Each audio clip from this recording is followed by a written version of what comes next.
Hey guys, what's up?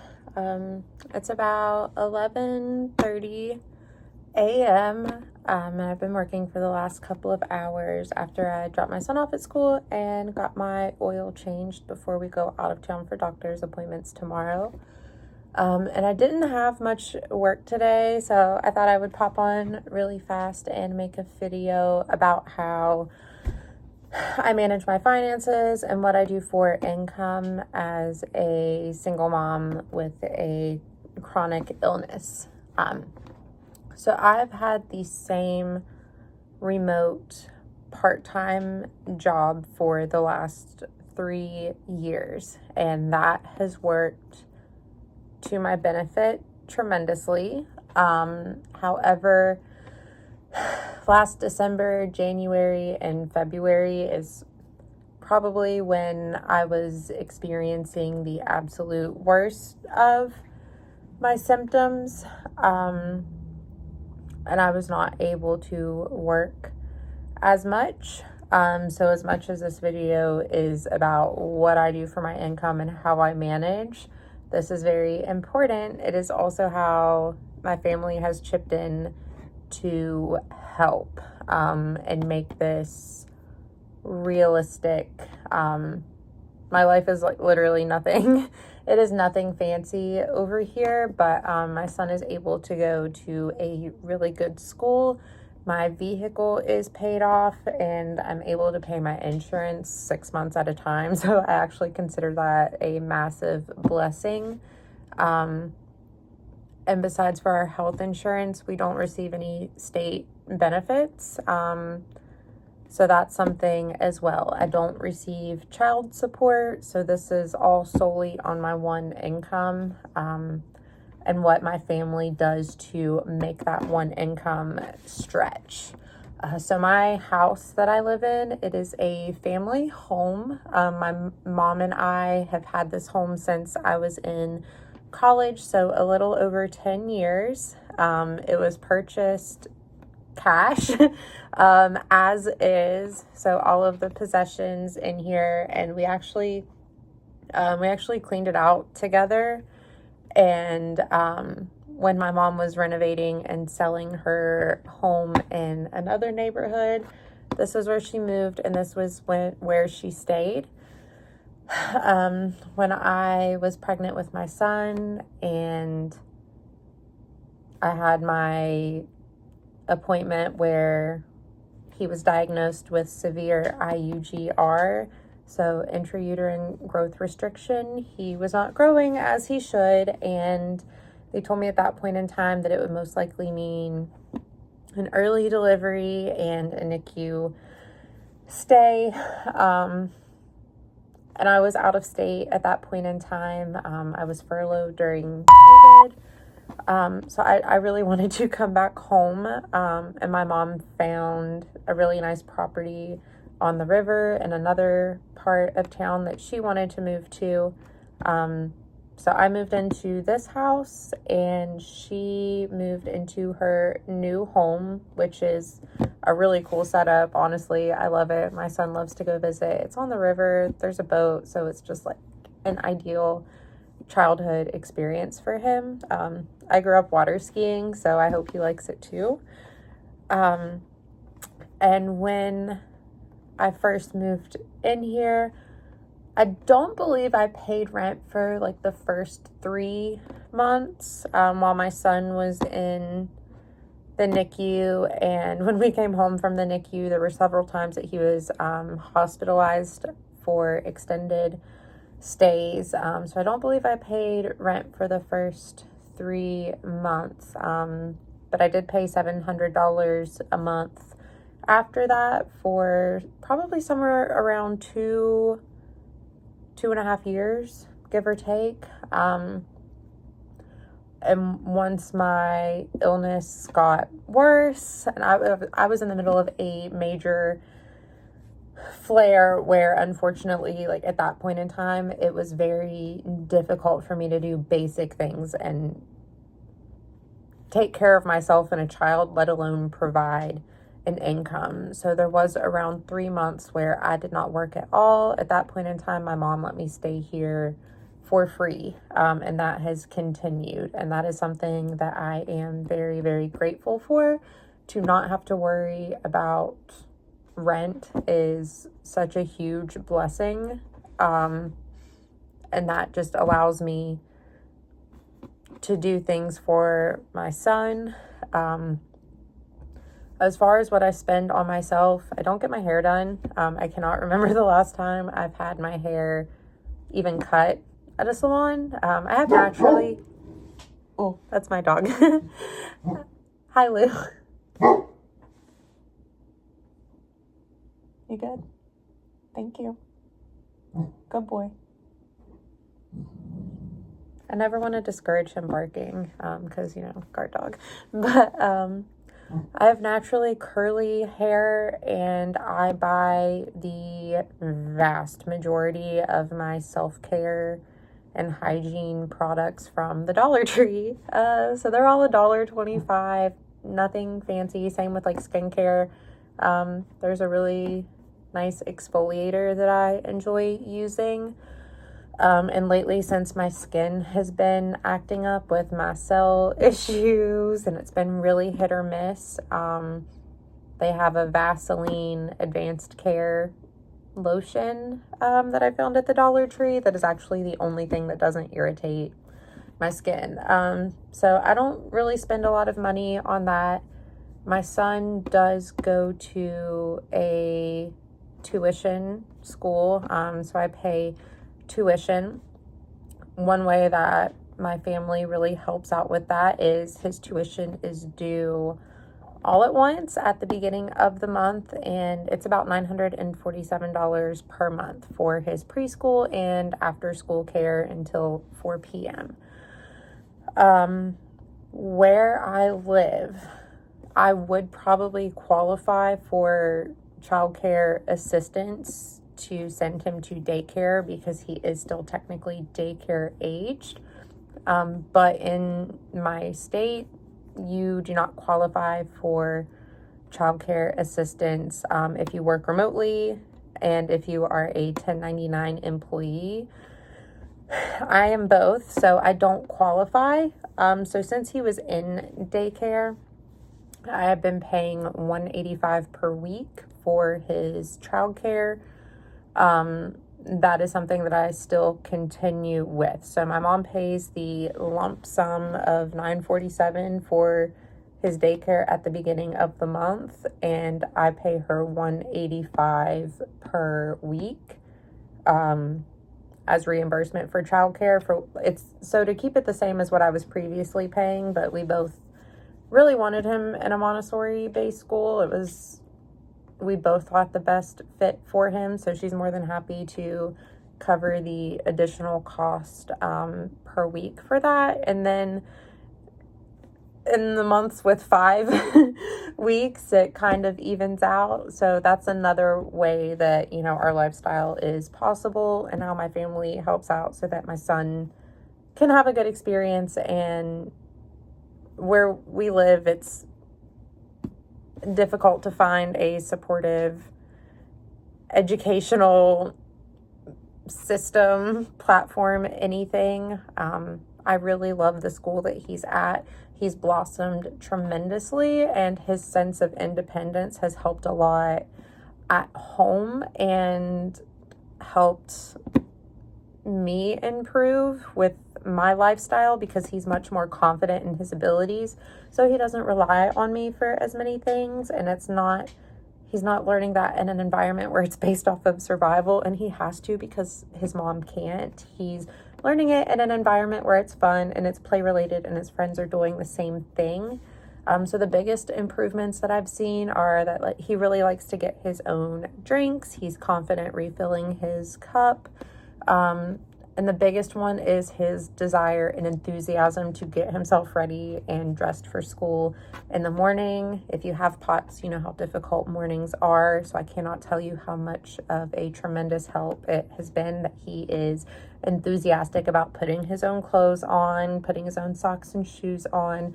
It takes so much of the up and down and back and forth out of it for me at a time where I'm more symptomatic. And there's not a whole lot I've found to do to ease that morning uneasiness. Yeah, I'll keep trying though.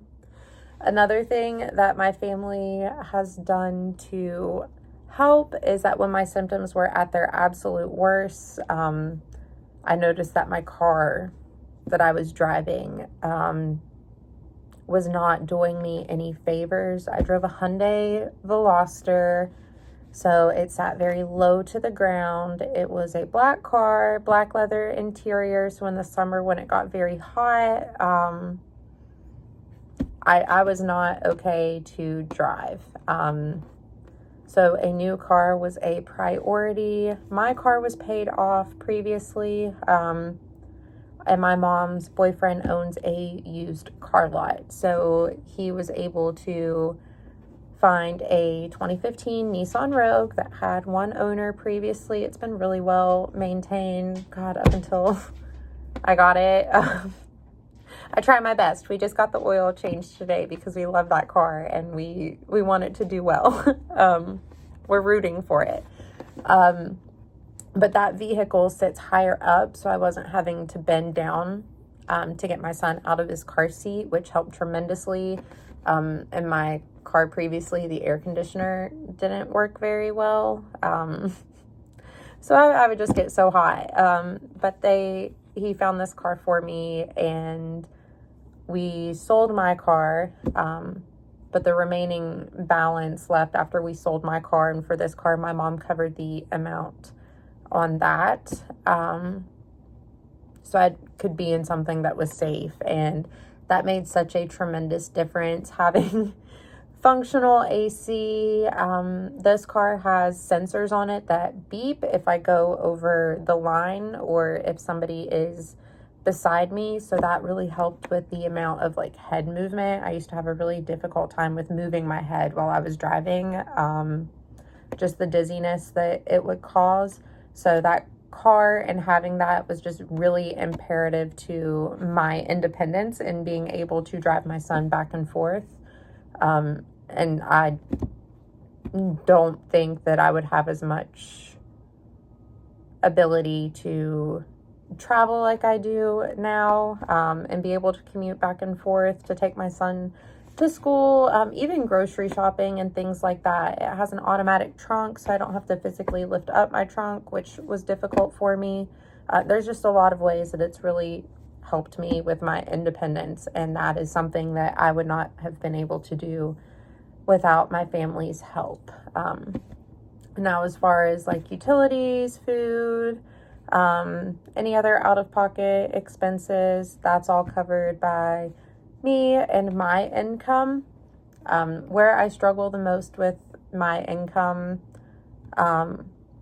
is that it's a little bit seasonal.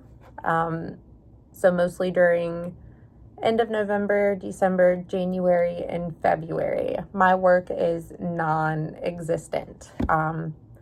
I've been doing this for 3 years now, so I've definitely noticed the pattern, and now I am able to prepare.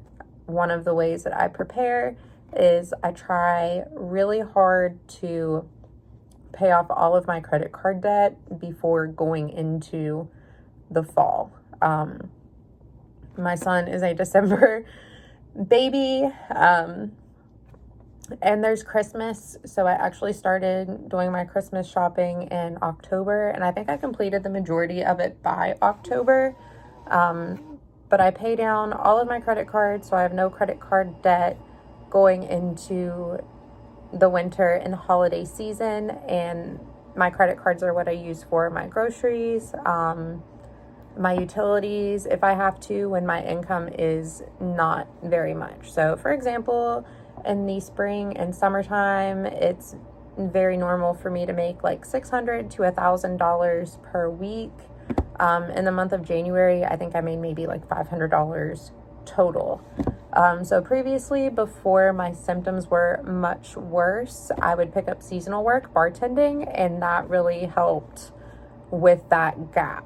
That's not something that I'm able to do now. I do actively look for remote positions, especially part-time. That is something that I've not had much luck with, but I'm hoping that by being able to plan with my credit card strategy, that by the time work picks up again, I will be in a better financial position.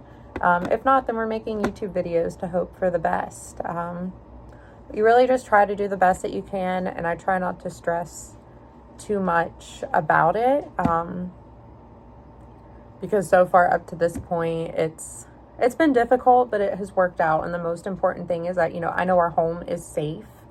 That's a big thing. We have a safe home. Our fridge is full. I have meat in our freezer.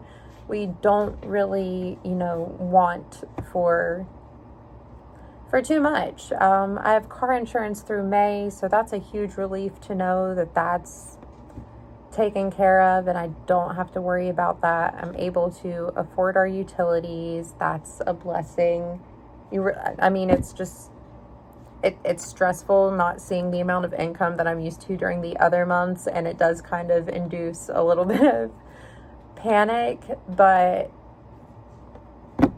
it's great. My son and that's another thing that really helps. I need to shout out my grandma over here while I'm talking about family involvement. I do have a son. He grows a lot. Clothes are expensive, but my grandma has been thrifting and doing flea markets, estates, consignment sales since I was a child, so she is an absolute pro. The majority of his clothes are thrifted. His shoes are thrifted. He had an excellent set of snow gear this year that was all thrifted. I didn't pay for any of it. And when he does get clothes, occasionally there's an Old Navy near the majority of my doctor's appointments out of town, so I do like to go to Old Navy and find him some things. My mom usually picks him up some stuff when she's at Target or out at Sam's. So everything that I give to my grandma that he's grown out of, she resells it and gives me a portion of that money, which is ideal, like tremendously. So you really just make it work. Sorry, I've got to get comfortable. I've got cramps. So with all of the money that I save from those things, my son does things like he attends dance class at school once per week. That's $50 a month. And I just signed him up for soccer, which will start in the middle of March. And that was $60 for the sign up. My grandma offered to pay for that as well, because I think everybody is really excited for him to be old enough to start sports. He's very active, so I think he's going to love it, but we'll see. You never know. But other than that, we're just very fortunate that has how everything has worked out for us. If you are the family member or parent of someone with a chronic illness, I really just encourage you to figure out how you can find grace and support and find a way to do it that won't really cause any tension, that won't make you feel like you're overextending yourself. I know for my mom, this house is probably, she owns a lot of other real estate. This house is in a part of the county that's far away from everything, and it's a little desolate. It is a beautiful, wonderful house for us. It is mold-free. Everybody in my family is highly allergic to mold.